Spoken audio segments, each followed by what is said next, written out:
Ethan Blackwell's annual charity visit to an orphanage turns his world upside down when a little girl shows him a photograph that reveals a secret daughter he never knew existed. As he searches for the child's missing mother, Grace, he uncovers his brother's deadly web of corporate fraud, murder, and family betrayal that spans decades. Don't forget to subscribe to catch more gripping stories like this one, and let us know in the comments where you're watching from today. The December wind howled outside Willow Haven Orphanage as Ethan Blackwell stepped through its worn wooden doors. At 45, he cut an impressive figure in his tailored black coat. His annual charity visits usually went smoothly. Hand out gifts, take some photos for the press, and leave. But today would change everything. Mr. Blackwell, Mrs. Peterson, the orphanage director, hurried forward. Her grey hair was pulled back in a messy bun, and her sweater had seen better days. "We're so grateful you could make it. The children have been asking about you all week." Ethan managed a polite smile. These visits always stirred up memories. He'd rather forget of his own childhood in a place not much different from this one. Before the hard work, before the millions, before he became the man everyone thought they knew. "The gifts are being brought in now," he said, nodding toward the door where his assistant directed workers, carrying boxes of toys and clothes. The main room was decorated with paper snowflakes and tinsel. Children of all ages sat in groups, their eyes wide as they watched the presents being arranged under a small artificial Christmas tree. Ethan began his usual routine, handing out gifts and exchanging pleasant words with the staff. That's when it happened. "I know you!" A small voice cut through the chatter. A little girl, maybe 6 years old, ran up to him. Her brown curls bounced as she moved, and something about her face made Ethan's chest tighten. "I have a picture of you. My mommy gave it to me before she left." The room went quiet. Mrs. Peterson stepped forward, looking worried. "Amara, honey, don't bother Mr. Blackwell." But Amara was already pulling something from her pocket. It was a photograph, worn and creased from being handled too many times. Ethan's hands shook as he took it. The breath left his body. It was him, 7 years younger, at the garden party he held every summer at his estate. And there, standing next to him, was Grace. Beautiful, kind Grace, with her warm smile and gentle eyes, the same eyes that now looked up at him from Amara's face. "Where?" His voice cracked. He cleared his throat and tried again. "Where did you get this?" "My mommy gave it to me," Amara said again, proud and innocent. "She said to keep it safe. Do you know my mommy?" Mrs. Peterson intervened quickly. "Amara, why don't you go help Miss Sarah with the younger children?" Once Amara had skipped away, she turned to Ethan. "Mr. Blackwell, perhaps we should speak in my office." The walk to her office felt like miles. Ethan's mind raced with memories. He'd locked away years ago. Grace Daniels, the new maid who'd started working at his estate 8 years ago. Their secret meetings in the garden. The way she made him laugh like no one else could. The last time he saw her, tears in her eyes as she handed in her resignation. Mrs. Peterson's office was small and cluttered with files. She closed the door and sat behind her desk, looking uncomfortable. "I assume from your reaction that you knew Grace Daniels?" "Yes," Ethan said, still holding the photograph. "She worked for me 7 years ago." Mrs. Peterson nodded slowly. "Grace brought Amara to us 5 years ago. She was distraught, said she had no choice. Left a small box of keepsakes for Amara. That photograph, some letters, a stuffed bear." She paused. "And a note that said, 'If anything happens to me, keep her safe.'" Ethan's head spun. The timing. It all made terrible sense now. "Did she say where she was going?" "No, she disappeared that night. No forwarding address, no contact information." Mrs. Peterson hesitated. "Mr. Blackwell, Amara's birth certificate lists no father." The implication hung heavy in the air. Ethan stood up abruptly, nearly knocking over his chair. I need to make some calls." "Of course." Mrs. Peterson stood as well. "But Mr. Blackwell, that little girl has been waiting for someone to come for her for 5 years. Whatever you decide to do, please remember that." Back in his car, Ethan loosened his tie, feeling like he couldn't breathe. His driver waited patiently while he pulled out his phone with trembling hands. "Jackson, cancel my meetings for the next week and get me everything you can find on Grace Daniels from 7 years ago. Everything." As the car pulled away from Willow Haven, Ethan looked back at the old building. Through a window, he could see Amara playing with the other children. His daughter. He had a daughter. And somewhere out there, Grace was either hiding or worse. The thought chilled him more than the winter wind. What had happened to make her disappear? Why hadn't she told him about the pregnancy? And most importantly, what kind of danger had she been running from? The snow began to fall outside his window as his car headed back to the city. Ethan Blackwell, the man who prided himself on controlling every aspect of his life, felt his carefully constructed world beginning to crumble. But as he looked again at the photograph in his hands, he knew one thing for certain. He had to find Grace. He owed it to Amara. He owed it to Grace. And maybe, just maybe, he owed it to himself. To finally face the past he'd tried so hard to forget. Ethan sat in his home office, staring at the boxes his private investigator had delivered. 3 days had passed since his visit to Willow Haven, and he'd barely slept. The photograph of him and Grace sat on his desk, a constant reminder of what he'd lost and what he might have gained. "Sir?" His assistant Margaret knocked on the door. "Your brother Richard is here to see you." Ethan quickly slipped the photograph into his desk drawer. "Send him in." Richard Blackwell strode into the office like he owned it. At 50, he was 5 years older than Ethan, and never let him forget it. "Little brother, heard you've been canceling meetings. That's not like you." "Something came up," Ethan said carefully. Richard was the only family he had left, but lately something felt off about their relationship. "Personal matter." "Personal?" Richard raised an eyebrow, settling into a leather chair. "You never have personal matters. What's really going on?" Before Ethan could answer, his phone rang. It was Jackson, his investigator. "Excuse me," he told Richard, answering the call. "What did you find?" "Mr. Blackwell, you need to see this." Jackson's voice was urgent. "I tracked down Grace's old friend, Maria Torres. She's working at a diner in Queens. Says she knows what happened the night Grace disappeared." Ethan's heart raced. "I'm on my way." He hung up and stood, grabbing his coat. "Where are you going?" Richard asked, frowning. "We have the board meeting tomorrow." Something more important came up. "Reschedule it." Ethan was already heading for the door. Richard caught his arm. "More important than the company?" "Ethan, you're acting strange. Tell me what's going on. Maybe I can help." For a moment, Ethan almost told him everything, but something held him back. "I'll explain later," he said, pulling away. The Queen's diner was nearly empty when Ethan arrived. A woman in her 30s with tired eyes approached his table.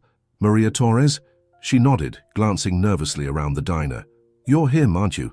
The man from the photograph Grace kept?" "Please," Ethan said softly. "Tell me what happened to her." Maria's hands shook as she poured coffee. Grace was so happy when she found out she was pregnant. Scared but happy. "She wanted to tell you, but..." She lowered her voice. "Someone threatened her." "Threatened her? Who?" "I don't know. She wouldn't tell me. But someone powerful. They told her if she ever told you about the baby, they'd destroy both of you. Said they had evidence that could ruin your reputation, crash your company's stock." Ethan felt sick. "Why didn't she come to me for help?" "She tried. The night before she disappeared, she went to your office. But someone was there. Someone. She knew. She ran out terrified, called me in tears." Maria wiped her eyes. "Next day, she brought Amara to the orphanage and vanished. Left me a letter saying she had to disappear to protect everyone she loved." "The letter. Do you still have it?" Maria nodded slowly. "I kept it all these years. Felt wrong to throw it away." She reached into her purse and pulled out an envelope, worn and yellowed with age. Ethan's hands trembled as he opened it. Grace's handwriting was just as he remembered. "Dearest Maria, if you're reading this, I'm already gone. Someone discovered my secret, not just about the baby, but about what I accidentally saw that night at the estate. The missing money, the fake accounts. I can't write it all down, it's too dangerous. But someone very close to Ethan is not who they seem. They'll do anything to keep their secret safe. Take care of yourself. And if you ever see Ethan, tell him I'm sorry. Tell him I never stopped loving him. Grace." Ethan read the letter 3 times, his mind racing. Missing money, fake accounts.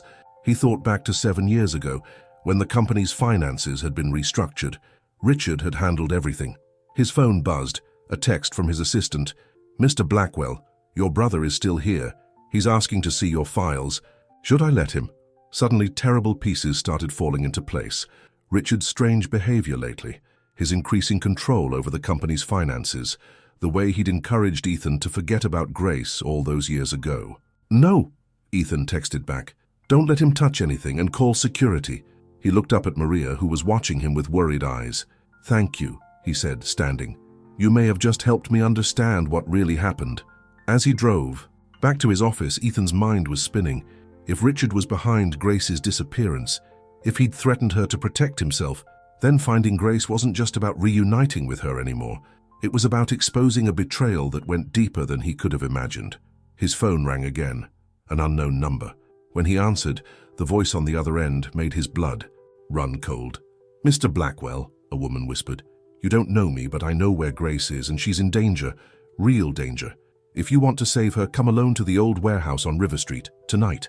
The line went dead, leaving Ethan with a choice that could change everything: trust this mysterious caller or risk losing Grace again. As snow began falling over the city, Ethan made his decision. He'd lost Grace once because of fear and hesitation. He wouldn't make the same mistake again, even if it meant walking straight into a trap. The old warehouse on River Street loomed against the night sky. Ethan parked his car a block away, his heart pounding. He'd called his most trusted security guard Tom and told him to wait nearby just in case. "This is crazy," he muttered to himself, checking his phone one last time. No new messages, but there was a missed call from Richard. He ignored it. The warehouse door creaked as he pushed it open. His footsteps echoed on the concrete floor. "Hello, I'm here about Grace. Mr. Blackwell." A woman stepped out of the shadows. She was older, probably in her 60s, with silver hair and dressed in a cleaner's uniform.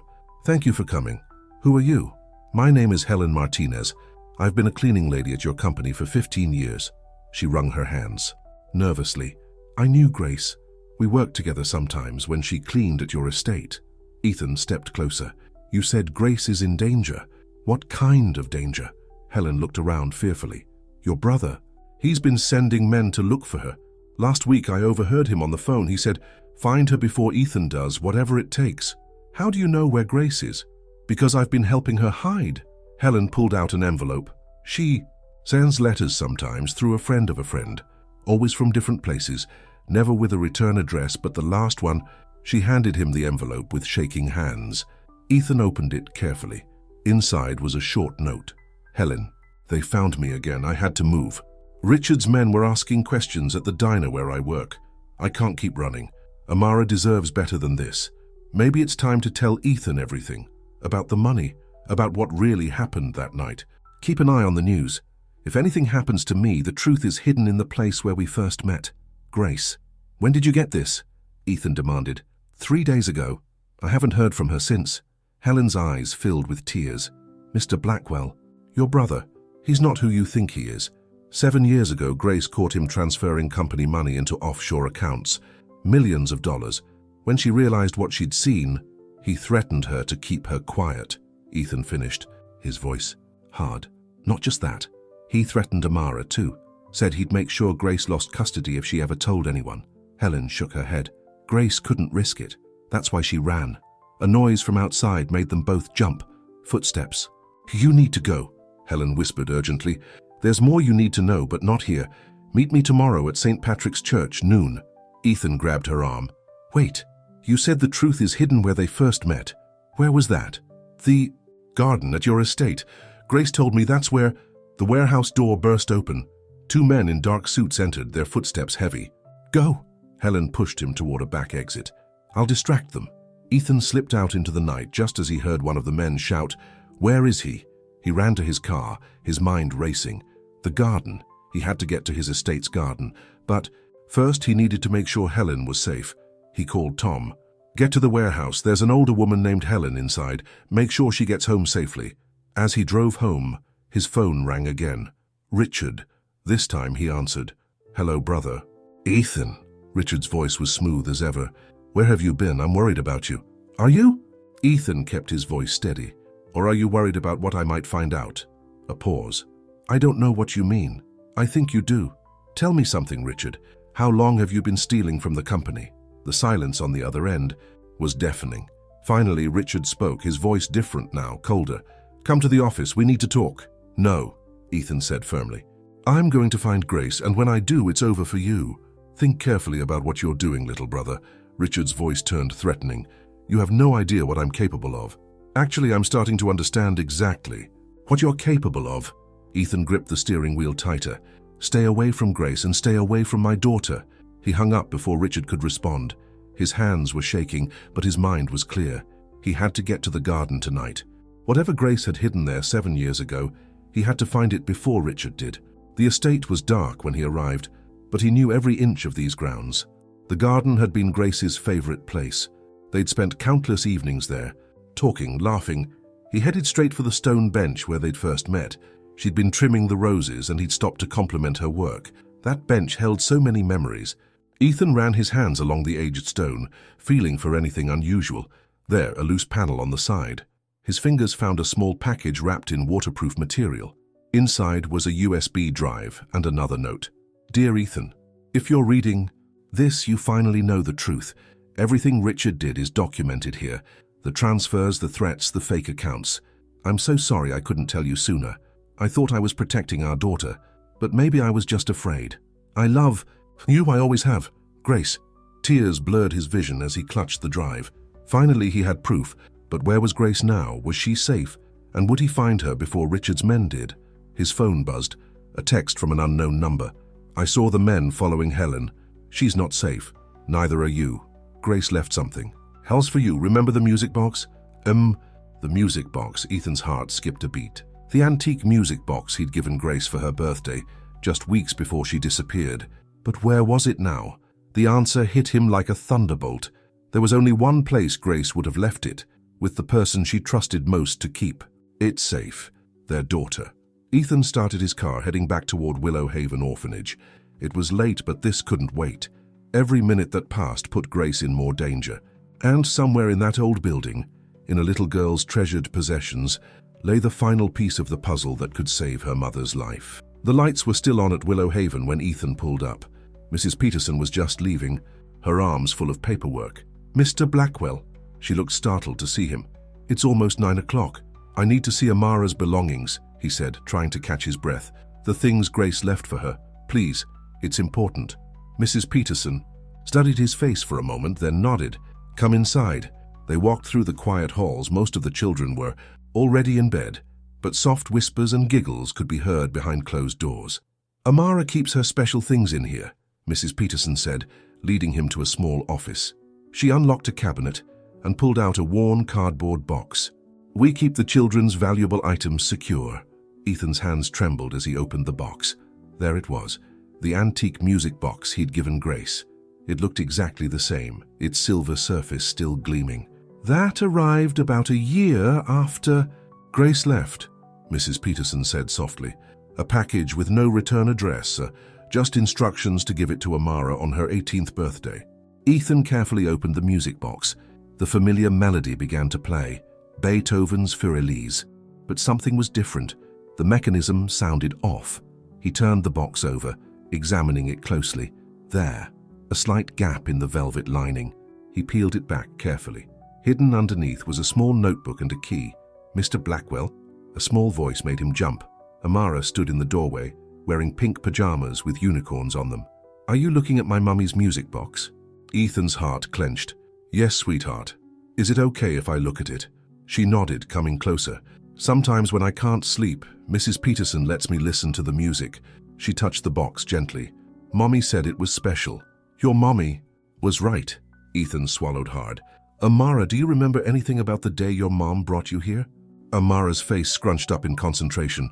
She was crying. She said she had to go away to keep me safe, and she said someone would come for me someday. She looked up at him hopefully. Are you that someone? Before Ethan could answer, his phone buzzed. A text from Tom. Helen never made it home. Her apartment's been ransacked. Cold fear gripped his chest. He turned to Mrs. Peterson. Is there somewhere safe Amara can stay? Somewhere not listed in your records? Mrs. Peterson must have seen the fear in his eyes. My sister runs a small farm upstate. No one would think to look there. Good. Take her there now. Don't tell anyone where you're going. He handed her a business card. This is my private number. Call me when you're safe. What's happening? Amara asked, her eyes wide. Ethan knelt down to her level. Your mommy left some very important things here, and some bad people might come looking for them. But I promise you I'm going to find her and make everything okay. You know where my mommy is? Not yet, but I'm getting closer. He hesitated, then pulled out his wallet. Inside was a photo he'd carried for 7 years, him and Grace at the company Christmas party. Would you like to have this? Amara took the photo carefully. She looks happy. She was. Ethan blinked back, tears. And she loves you very much. Mrs. Peterson touched his arm. We should go now, before it gets any later. As they hurried to pack some of Amara's things, Ethan opened the notebook he'd found in the music box. Grace's handwriting filled the pages. "My dearest Amara, there's so much I want to tell you. About your father, a good man who never knew about you because I was too afraid to tell him. About why I had to leave. And about the safe deposit box at First National Bank that holds the truth about everything. The key in this music box opens that box. If you're reading this, find Ethan Blackwell. Show him this notebook. He'll know what to do. I love you more than life itself. Mom." Ethan's phone rang. Richard again. He ignored it. Another text came through. "Brother, you're making this harder than it needs to be. The girl doesn't have to be involved. Let's talk." Ethan's jaw clenched. He quickly texted back, "Touch my daughter and I'll destroy you." "Your daughter?" Richard replied immediately. "So you know. Well, that changes things. Meet me at the office in 1 hour, or Helen won't be the only one who disappears tonight." Ethan looked at the key in his hand, then at Amara, who was putting on her coat. He had a choice to make. The bank wouldn't be open until morning. Helen was in danger now. "Mrs. Peterson, take this."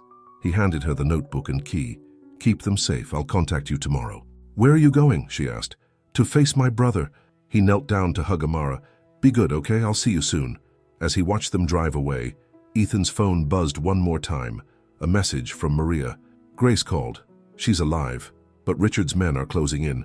She's at the old St. Mary's Hospital. Hurry." Ethan stood in the cold night, torn between two urgent needs: save Helen or find Grace. Either choice could end in tragedy, but as he got into his car, he knew what he had to do. Richard would be expecting him to choose Helen, the obvious threat, the immediate danger. He turned his car toward St. Mary's Hospital. It was time to end this game on his terms. What he didn't know was that someone else was already there, waiting in the shadows. Someone who had been watching everything unfold, and who had plans of their own. St. Mary's Hospital stood abandoned on the outskirts of town, its windows dark and broken. Ethan parked his car behind some overgrown bushes and checked his phone. One last time. 3 missed calls from Richard and a text from Tom. Still no sign of Helen. "Be careful, boss." The front entrance was chained shut, but Ethan found a side door that had been recently forced open. His flashlight beam cut through the darkness, revealing peeling walls and abandoned medical equipment. "Grace?" he called softly, his voice echoing in the empty corridors. A noise from upstairs made him freeze. Footsteps. He climbed the stairs carefully, keeping close to the wall. The second floor was even darker, but he could see a faint light coming from one of the rooms. "Stop! Right there." A woman's voice, familiar but strained. "Don't come any closer." Ethan's heart stopped. "Grace?" She stepped into the beam of his flashlight. 7 years had changed her. Her face was thinner, her hair shorter, but her eyes were the same. Those eyes that he saw every time he looked at Amara. "You shouldn't have come," she said, her voice shaking. "Richard's men—" "I know about everything," Ethan interrupted. "The money he stole, the threats, why you had to run.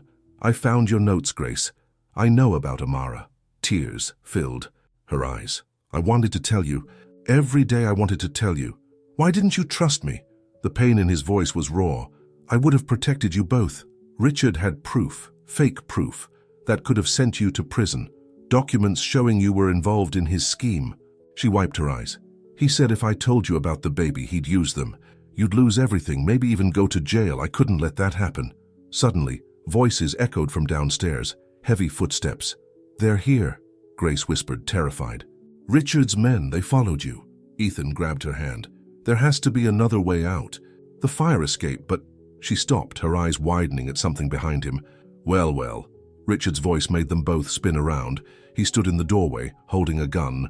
2 men in dark suits flanked him. "The happy reunion I've been trying to prevent for 7 years. It's over, Richard," Ethan said, stepping in front of Grace. "I have proof of everything you did." Richard laughed. "You mean the USB drive from the garden? Already taken care of. And that safe deposit box Grace thinks is so secure? My men are handling that right now." "What about Helen?" Ethan demanded. "Where is she?" "The cleaning lady. She's fine for now. Cooperative once we explained the situation." Richard smiled coldly. "You see, brother, I've spent years building this. Everything perfectly planned. Did you really think I'd let your little romance ruin it all? It wasn't just the money, was it?" Grace spoke up, her voice stronger now. "Tell him the truth, Richard. Tell him why you really made me disappear." Richard's smile faltered. "Shut up. You were jealous," Grace continued. "You couldn't stand that Ethan had found happiness, that he was going to have a family, because he had everything you'd lost when your wife died." I said, "Shut up." Richard's hand shook as he pointed the gun at her. "Your wife's death wasn't an accident, was it, Richard?" Grace's words hit like bullets. "I saw the papers that night, the insurance policy, the private investigator's report. You killed her for the money, just like you've been stealing from the company." Ethan stared at his brother in horror. "Claire's car accident, that was you. She was going to leave me," Richard shouted, his calm facade cracking. "Take half of everything. I couldn't let her destroy what I'd built. Like you tried to destroy what Ethan and I had?" Grace challenged. "You were nothing," Richard spat. "A maid. You weren't good enough for him, and that child—" His face twisted with disgust. "A dirty secret that would have ruined everything." "That child is my daughter," Ethan said, his voice dangerous. "Your niece. Not for long." Richard steadied his gun. "Once you're both gone, Amara will disappear too. Just another tragic orphan story." Several things happened at once. A police siren wailed in the distance. Grace screamed, "No!" And a new voice rang out from behind Richard. "Drop the gun!" Helen Martinez stood there, Tom beside her, both holding phones, set to record. "It's over, Mr. Blackwell," Helen said firmly. "Everything you just said, your confession about your wife, about the money, about threatening Amara, it's all been streaming live to the police." Richard spun around, but his men were already backing away, not willing to add murder charges to their problems. "You can't prove anything," Richard said, but his voice trembled. "Actually," Tom spoke up, "we can. Helen's been working with the FBI for months, wearing a wire gathering evidence. Tonight was just the final piece they needed." Police sirens grew louder. Red and blue lights began to flash through the broken windows. Richard looked at the gun, in his hand, then at his brother. For a moment, madness flashed in his eyes. "Don't," Ethan warned.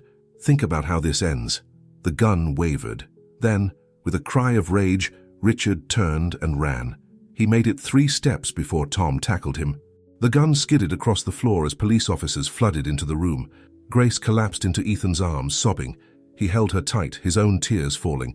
"I'm so sorry," she whispered. "I was so scared." "It's over now," he murmured into her hair. "We're going to be okay, all of us." As the police led Richard away in handcuffs, Ethan's phone buzzed. A text from Mrs. Peterson. "We're safe. Amara's asking about you both." Grace looked at the message, fresh tears spilling. "She's really okay?" "She's perfect," Ethan smiled. "She has your eyes and your heart." But their relief was short-lived. One of the FBI agents approached, looking grave. "Mr. Blackwell, Ms. Daniels," he said urgently, "we have a problem. Your brother made some calls before we arrested him. We think someone's going after Amara. The nightmare wasn't over yet, it was just entering its final chapter." "What do you mean someone's going after Amara?" Grace grabbed the FBI agent's arm. "Who?" Agent Sarah Martinez pulled out her phone. "Your brother-in-law made 3 calls before we moved in. One to his lawyer, one to a business partner named James Wilson, and one to someone we haven't identified yet." Ethan's face went pale. "James Wilson? He's Richard's head of security. The man's dangerous, ex-military." "We need to move," Grace said, already heading for the door. "Now!" They raced down the hospital stairs, followed by Tom and 2 FBI agents. Outside, the night had turned stormy, with rain beginning to fall. Mrs. Peterson took her to her sister's farm, Ethan explained as they got into an FBI vehicle. "It's about an hour north." "Call her," Grace urged. "Tell her to get out of there." Ethan dialed, his hands shaking. No answer. He tried again. Still, nothing. "The storm might be affecting cell service up there," Agent Martinez said, but her voice was tense. "How well do you know this farm?" "I've never been there," Ethan admitted. "Mrs. Peterson only told me it was off Route 27. Grace suddenly sat up straight.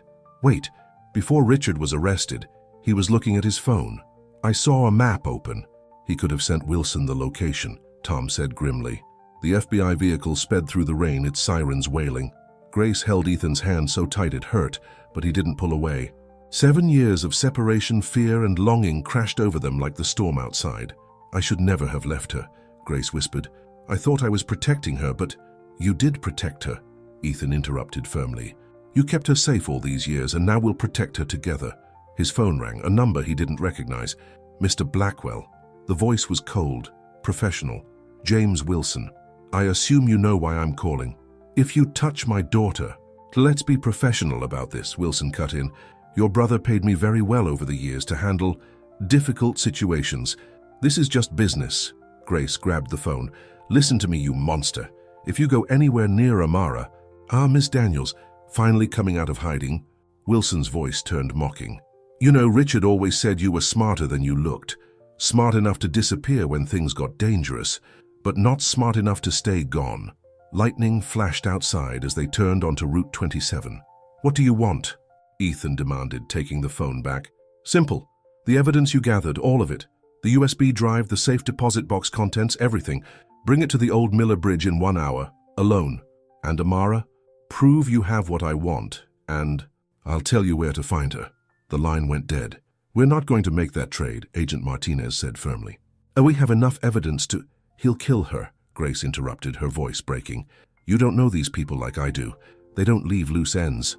Ethan's phone buzzed with a text, a photo. His heart stopped.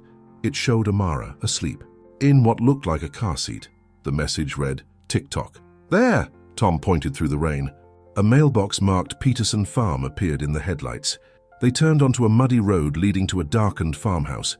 2 other cars were parked outside, Mrs. Peterson's minivan and a black SUV with tinted windows. Wilson's here, Ethan said grimly.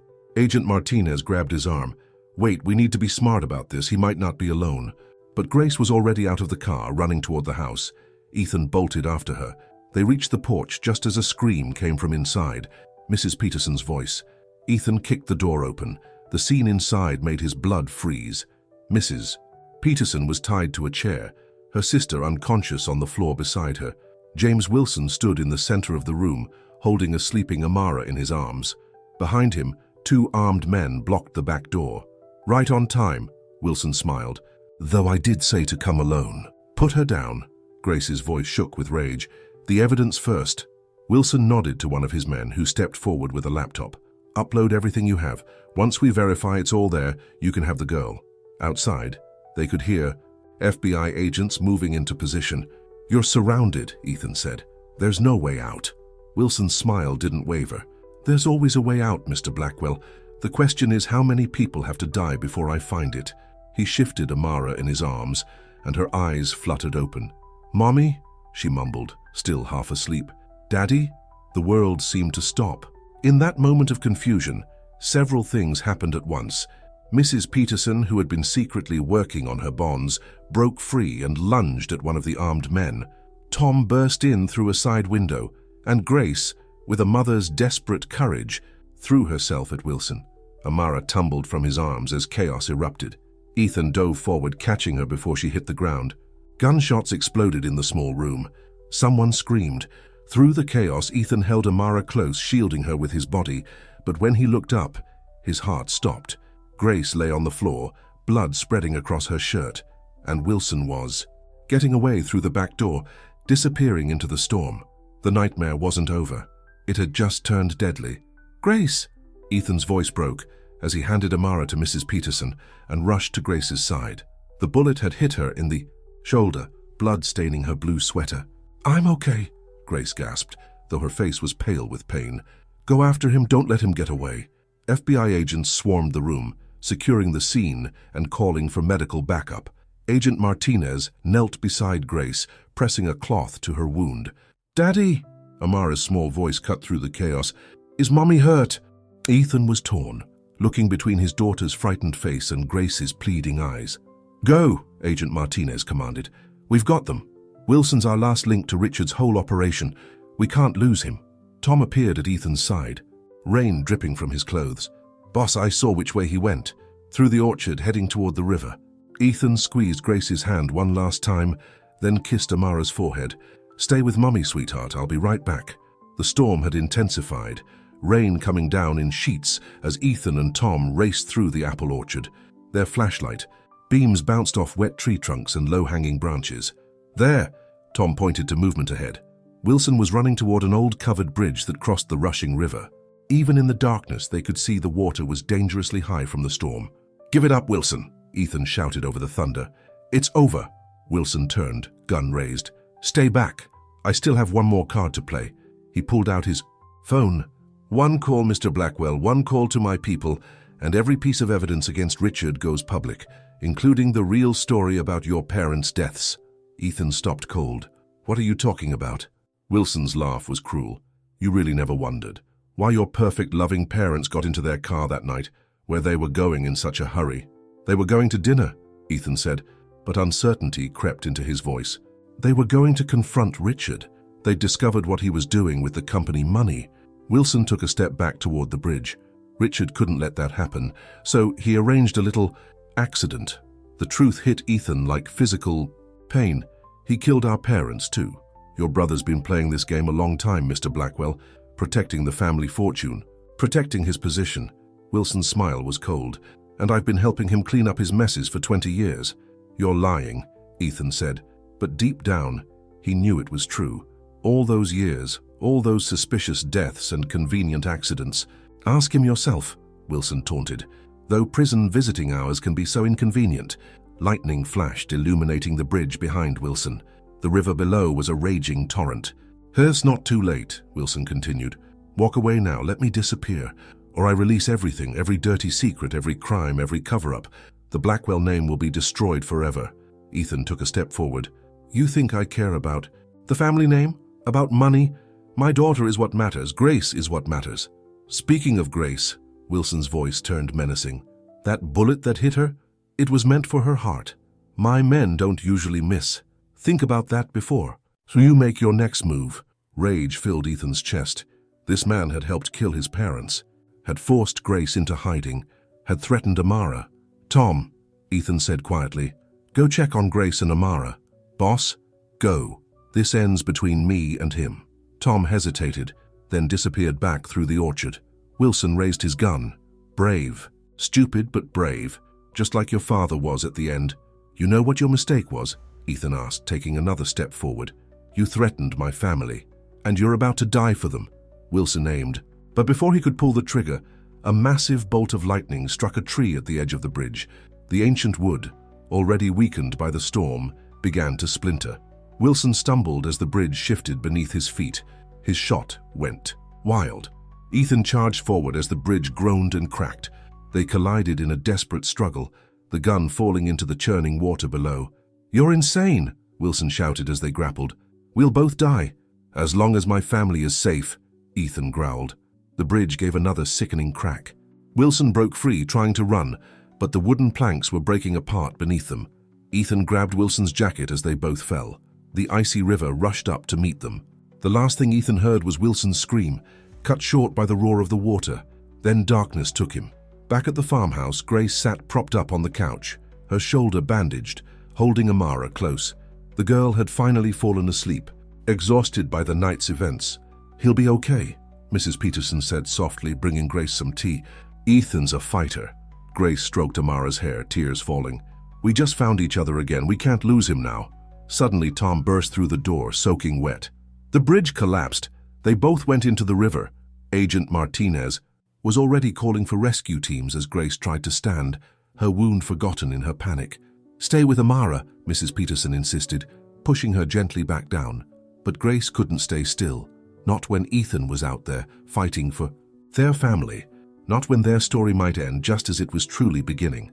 The storm raged on outside, and somewhere in the darkness, fate would decide if their love was strong enough to survive one final test. The icy water hit Ethan like 1,000 knives. The current pulled him under, tossing him like a rag doll. He fought to reach the surface, his lungs burning. Somewhere in the darkness he heard Wilson's desperate shouts grow fainter, then nothing but the roar of the river.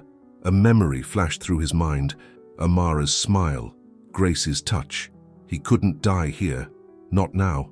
Not when they were finally whole. His head broke the surface. Through the rain he saw a fallen tree hanging over the water.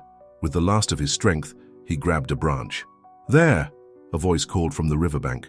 Flashlight beams cut through the darkness. "Mr. Blackwell, hold on!" Rescue workers were scrambling down the muddy slope. A rope flew through the air, landing near his outstretched hand. "Grab the line!" someone shouted. Ethan's fingers were numb, but he managed to wrap the rope around his wrist. They pulled him toward the shore, fighting against the current. As they dragged him onto solid ground, he gasped, "Wilson!" "No sign of him," one of the rescuers said. "The current's too strong. If he went under—" Ethan tried to stand, but his legs gave out. Everything was spinning. "Get him to the ambulance," someone ordered. "He's hypothermic." "No." Ethan struggled against their hands. "Grace, Amara, they're safe," a familiar voice said. Tom appeared beside him, holding an umbrella. "But Grace is worried sick. Let's get you back to them." The ride back to the farmhouse was a blur. Ethan drifted in and out of consciousness, warming blankets wrapped tight around him. He woke to the sound of crying. "Daddy?" Amara's small hand touched his face. "Wake up, Daddy." He opened his eyes. He was lying on the farmhouse couch, surrounded by worried faces. Grace sat beside him, her bandaged shoulder forgotten as she held his hand. "Don't you dare do that to us again," she whispered, tears mixing with the rain on her face. "Never," he promised weakly. Agent Martinez stepped forward. "Mr. Blackwell, I know you need rest, but we need to know. Did Wilson say anything before?" Ethan tried to sit up, memories flooding back. "He confessed about everything, about my parents." Grace gasped. "Your parents? What about them?" "Richard." Ethan's voice broke. "Richard had them killed. Wilson helped cover it up. All these years." The room fell silent. Even the storm outside seemed to quiet for a moment. "I'm so sorry," Grace whispered, holding him. "Closer." Amara climbed onto the couch, squeezing between them. "Don't be sad, Daddy. We're here now." Ethan held his daughter close, breathing in the sweet scent of her hair. She was right. Whatever pain the past held, they were together now. Agent Martinez cleared her throat. "There's something else you should know. While you were occupied with Wilson, we raided Richard's private office, found a safe behind his grandfather's portrait." She pulled out a thick file. "These are the original documents about your parents' accident, about the company fraud, about everything. Wilson was telling the truth about one thing. Richard's been playing this game for a very long time.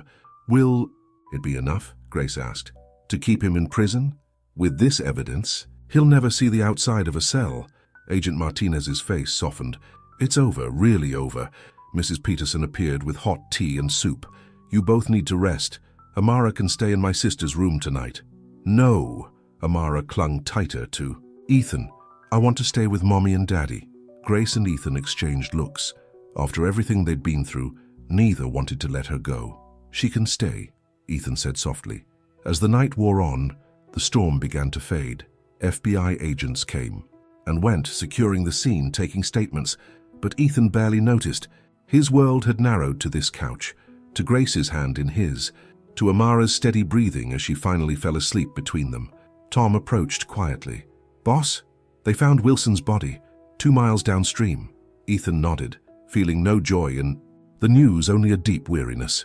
Another death in the long chain of tragedy his brother had created. "What happens now?" Grace asked, her head resting on his shoulder. "Now?" Ethan looked at his sleeping daughter, at the woman he'd never stopped loving. "Now we start over, together." But even as he said the words, a shadow crossed Grace's face. "What is it?" he asked. She bit her lip. "There's something I never told you, something I found out just before I had to run. I was going to tell you that night, but then—" "Grace?" Worry crept into his voice. "What is it?" Before she could answer, Amara stirred in her sleep, whimpering. "A nightmare." "Shh, baby," Grace soothed, stroking her hair. "You're safe." Ethan watched them, his heart so full it hurt. Whatever secret Grace was carrying, whatever challenges still lay ahead, they would face them together. But as thunder rumbled in the distance, a final echo of the storm, Grace's words hung in the air like a warning. Their story wasn't quite finished. One last truth remained to be told, and this one might be the hardest to face of all. Morning light crept through the farmhouse windows. Amara still slept peacefully, wrapped in a blanket on the couch. Ethan and Grace sat at the kitchen table, their hands wrapped around steaming coffee mugs. "Tell me," Ethan said softly. "Whatever it is, we'll face it together." Grace stared into her coffee, her hands trembling slightly. "Do you remember Claire, Richard's wife?" "Of course." Ethan's face darkened. "The woman he murdered.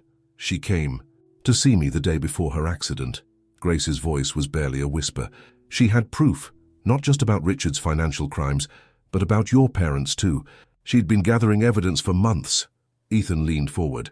"What kind of proof?" "Bank records, photos, a letter your mother wrote, saying she was afraid of Richard." Grace took a shaky breath. "Claire gave me copies of everything. Said, If anything happened to her, I should take them to the police. But you didn't. I tried. The night of her accident, I went to the police station, but Richard was there, talking to the chief of police. Tears filled her eyes. He saw me. He knew why I was there. That's when the threat started. Ethan reached across the table, taking her hands. Why didn't you tell me this before? Because of what else Claire told me. Grace finally looked up, her eyes full of pain. About your mother's last visit to the doctor. About what she discovered just days before she died. What are you talking about? So your mother was pregnant, Ethan, 3 months along. Grace's voice broke. Richard didn't just kill your parents that night. He killed your unborn sister, too. The silence that followed was deafening. Ethan's face went pale. A sister? His voice cracked. I never knew. Your mother was going to announce it at dinner that night, the night of the accident. Grace squeezed his hands. Claire found the medical records. That's what finally convinced her Richard was capable of murder. From the living room, they heard Amara stirring. Grace quickly wiped her eyes. There's more, she said hurriedly. The evidence Claire gave me, I hid it. Somewhere Richard would never think to look. Where? In your mother's grave. Grace's voice was steady now. Under the flowers I used to plant there every spring, in a waterproof box. Ethan stared at her. All these years, I couldn't risk Richard finding it, and after I discovered I was pregnant with Amara.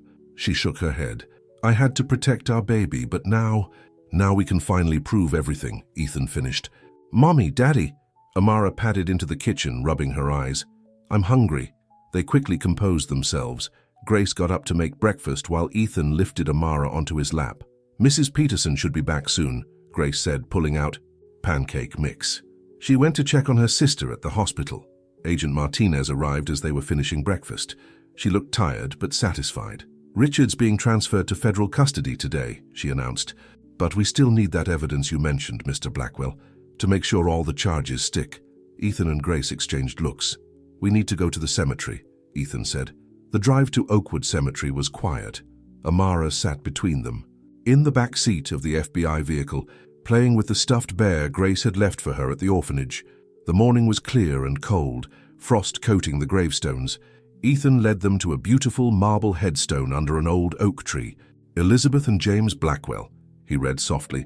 Beloved parents taken too soon. Grace knelt by the grave, her fingers gently brushing aside dead leaves. Here, under the stone angel. Agent Martinez and another agent helped her lift the small statue. Beneath it was a metal box, green with age but intact. Inside were papers, photographs, and a sealed envelope addressed to Ethan in his mother's handwriting. I never read it, Grace said quietly. It wasn't mine to read. Ethan's hands shook as he opened the envelope. His mother's familiar script filled the page. My dearest Ethan, if you're reading this, something has happened to your father and me. Richard has been stealing from the company for years. At first we couldn't believe it, but the proof became too strong to ignore. Tonight, we're going to confront him. We know it's dangerous, but we have to try to save him from himself. To save our family's legacy. There's something else you need to know. You're going to have a sister. I wanted to tell you in person, to see your face when you heard the news. I hope I still get that chance. If not, remember that we love you. And remember that the truth, no matter how painful, must always come to light. All our love, Mom and Dad. Tears streamed down Ethan's face as he finished reading. Grace held him close while Amara hugged his legs, not understanding but wanting to comfort her father. This is everything we need, Agent Martinez said, examining the other documents. Bank records, photos, transaction histories. Claire did a thorough job, but Ethan barely heard her. His eyes were fixed on his parents' grave, on the words taken too soon. They wanted to save him, he said softly. Even at the end, they were trying to help him. Grace touched the cold marble. They'd be so proud of you, of how you protected Amara, of how you never gave up. Amara looked up at the gravestone. Are these my other grandma and grandpa? Yes, sweetheart. Ethan knelt beside her, and they would have loved you so much. As they stood there, a family united by love and torn apart by secrets, the morning sun broke through the clouds. It caught the crystal angel's wings, sending rainbow light dancing across the grave. But even in this moment of closure, Grace's face held a shadow of worry. There was still one more secret to share, one more truth that could change everything. As they walked back to the car, she squeezed Ethan's hand. There's something else we need to talk about. About Amara. About why. I really had to leave that night. Ethan looked at her, concern crossing his face. What is it? Behind them, Amara skipped ahead with an FBI agent, picking up colorful leaves from the cemetery path. Grace watched their daughter, her heart heavy with the weight of her final confession. Not here, she said softly. Tonight, when we're home. The word home hung in the air between them. After 7 years of running, after all the pain and separation, they finally had a chance at a real home together. If only this last secret didn't have the power to destroy it all. Evening settled over Ethan's mansion as they pulled into the circular driveway. Amara had fallen asleep in the car, exhausted from the emotional day at the cemetery. I'll put her to bed, Grace said softly, lifting their daughter. Then we need to talk. Ethan watched them disappear upstairs, his heart full but anxious. Whatever Grace's final secret was, he could see the fear in her eyes every time she looked at him. In the kitchen, Helen was preparing tea. She'd been released from the hospital that morning, insisting on returning to work despite everything she'd been through. The FBI finished searching Mr. Richards' wing of the house, she reported. They took his computers and files. Agent Martinez said they'll need to question me again tomorrow. Take as much time off as you need, Ethan said. You've done more than enough for this family.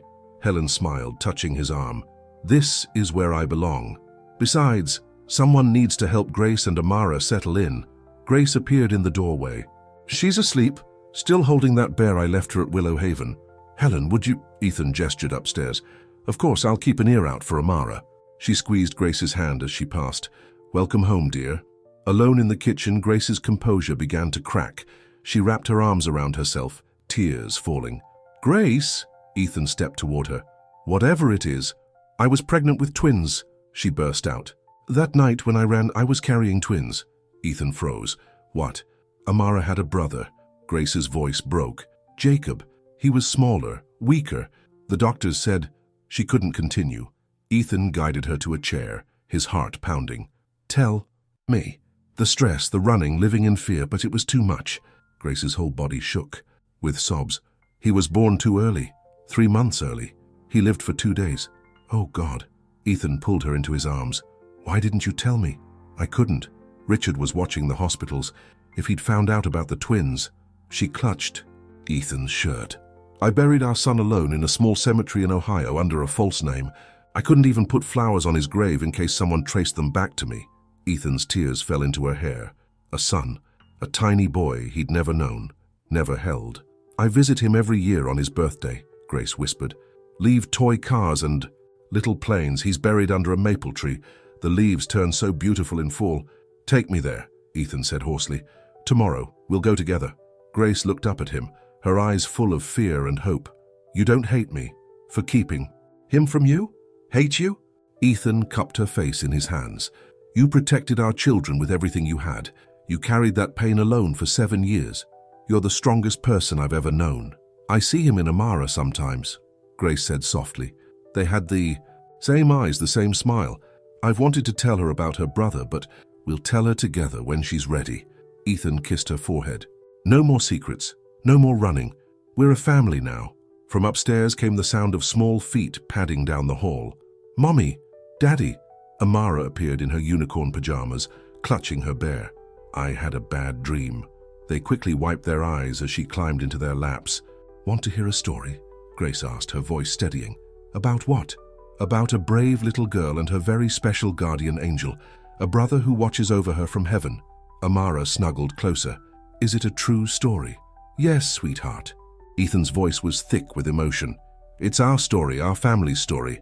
As Grace began to tell their daughter about the brother she never knew, Ethan held them both close.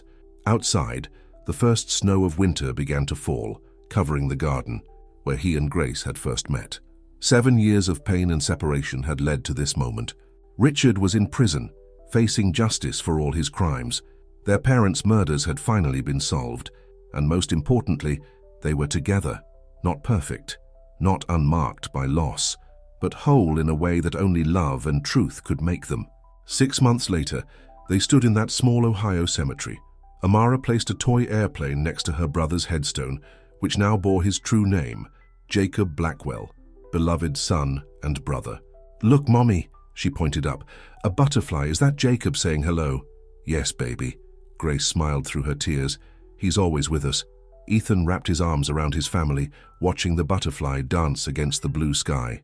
In his pocket was an envelope, the deed to Willow Haven Orphanage, now funded permanently by the Blackwell Foundation, a place where other children would find their way home. "Ready?" he asked softly. Grace nodded, taking Amara's hand. "Let's go home."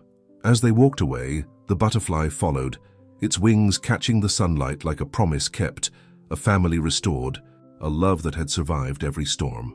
And in the end, that was all that mattered. Vantjend.